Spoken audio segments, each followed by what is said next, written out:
I had just finished a long day, the kind of day that drags on and on. When you feel like you've been running on fumes for hours. You know, the kind of day where you get home and all you really want to do is take a shower, sit down with a cold drink, and finally relax. But instead, I was about to be dragged into a drama that was so absurd, I could hardly believe it was happening. It started like this. It was one of those brutal afternoons, the heat in the air so thick you could practically feel the sweat dripping off your skin before you even stepped outside. I was in the backyard, watering my rose bushes. Yeah, I know, kind of cliche, but it was one of the few things I actually enjoyed doing, and to be honest, it kept me grounded.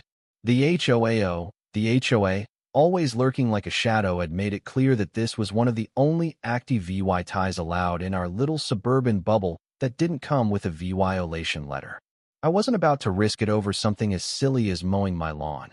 So there I was, standing there with the hose, giving my roses a nice, long drink of water. That's when I saw her. Karen, my next-door neighbor. You know the type. Always has a problem with something.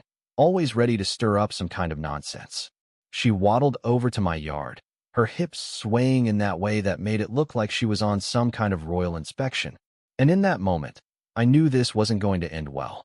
She planted herself at the edge of my fence and, without so much as a hello, blurted out, "Can I borrow your hose? Mine's tangled." No polite request. No, "Hey, how are you doing?" Just straight to the point. And the way she said it, like I was some kind of personal gardener at her disposal. I just blinked at her for a second, trying to figure out if she was joking. But no, she wasn't. I was the one who had to make the first move. I sighed, keeping my tone as neutral as I could. "I'd prefer not to. I'm just wrapping up here." And that was it. That was the moment I should have known she was about to blow this whole thing way out of proportion. Her face contorted into something you'd see on a toddler VYing a tantrum. The kind of tantrum that makes you wonder how someone like her manages to serve VYV in the real world. "Excuse me," she hissed. "It's just a hose. Not like I'm asking for your credit card." And then she crossed her arms, glaring at me like I had personally insulted her. At this point, I had two options. I could either let it slide, or I could double down. Now, if I wasn't the HOA president, I might have just shrugged it off. But no, saw the one she had been ignoring all this time. The one who was the one person in the entire neighborhood with any kind of power. So, I decided to see how far she'd go. "No," I said flatly, turning back to my roses, as if I hadn't just put myself in the middle of a suburban war zone. She stomped off, mumbling something about unneighborly behavior and that this was going to be reported. And at first, I thought, whatever, it's just another Karen moment. But that was before I saw the police cruisers roll up about 10 minutes later. I kid you not, Karen had called 911 over a hose. 2 patrol cars pulled into the cul-de-sac, and my heart dropped. One officer approached me with a raised eyebrow.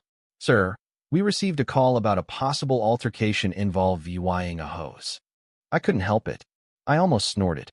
I gestured to my roses. "These dangerous weapons, apparently," and said, "You mean these?" I thought he was going to laugh, but instead, he looked back at Karen.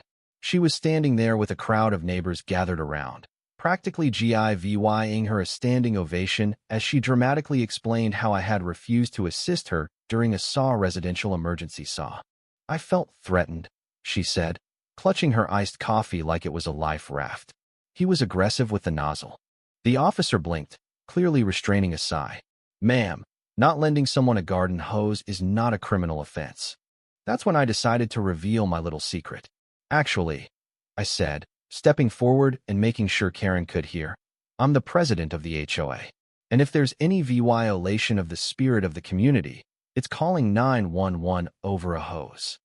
She blinked at me. You're the president." I smiled, more out of amusement than anything else. "Yeah, you missed that meeting, huh? Too busy protesting the mailbox color policy." The officer chuckled, but Karen, she went through the 5 stages of grief in less than a minute. She stammered something about how I'd been targeting her for months. I nodded, telling her that she was responding to a simple no with an emergency call. The officers, after exchanging a few more bewildered glances, issued her a warning for wasting police resources. I couldn't help it. I watched them leave, and just before they went around the corner, one of them patted me on the shoulder. You might want to water those roses quickly, President, he said, before she declares them illegal landscaping. And that, my friends, was when things took a turn. I should have known that wasn't the last I'd see of Karen.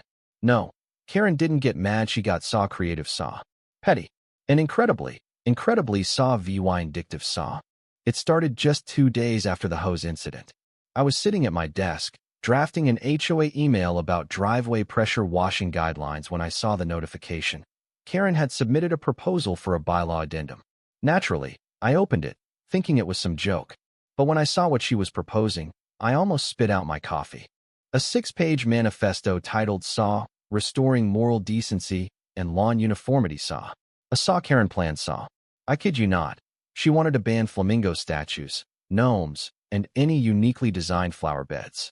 And get this, she suggested that communal gardening tools should only be approved by a neighborhood trust liaison, which she just happened to suggest should be her. It was so ridiculous that I had to read it aloud to my cat, who blinked at me like even he couldn't believe it.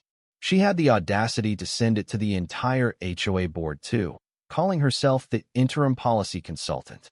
I hit reply all and wrote, Karen, there is no such thing as an interim policy consultant. And no, we're not banning flamingos. And just like that, Karen went full throttle. She set up a folding table on her lawn, called it the Community Bylaw Reform Booth, and started gathering signatures for her absurd cause. She even took it to the streets, plastering flyers with her face photoshopped onto a Lady Liberty holding a pair of hedge clippers. People weren't HOA-ing it, though. One neighbor hosted a barbecue, handing out drinks in flamingo-themed cups just to mock her. Another neighbor decorated their yard with 27 gnomes, all of them facing Karen's house like tiny passive-aggressive soldiers. And Karen? She doubled down. She printed flyers calling for an emergency HOA meeting. And of course, she wasn't officially in charge of any of this. So, I sent out an emergency HOA-wide email to clarify that there would be no meeting and that Karen had zero authority. But that wasn't enough for Karen. Oh no. She escalated further, filing a complaint against me with the county, accusing me of neglecting my duties as HOA president. That's when I realized this wasn't just about a hosey, it was a full-blown vendetta. And Karen was going to fight tooth and nail to make my life miserable.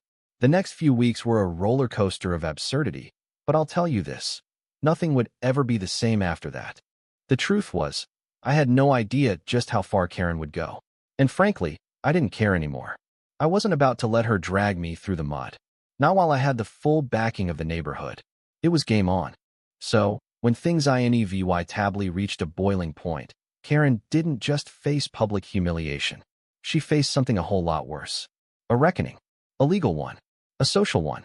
And in the end, we all learned a very valuable lesson. No one saw messes with the HOA president. What do you think about Karen's story? Have you ever dealt with someone like this in your neighborhood? What's the line between standing your ground and letting someone like Karen have the power they want? Drop your thoughts in the comments below, and don't forget to share this story with your friends. The more we talk about it, the more we can hold people like Karen accountable.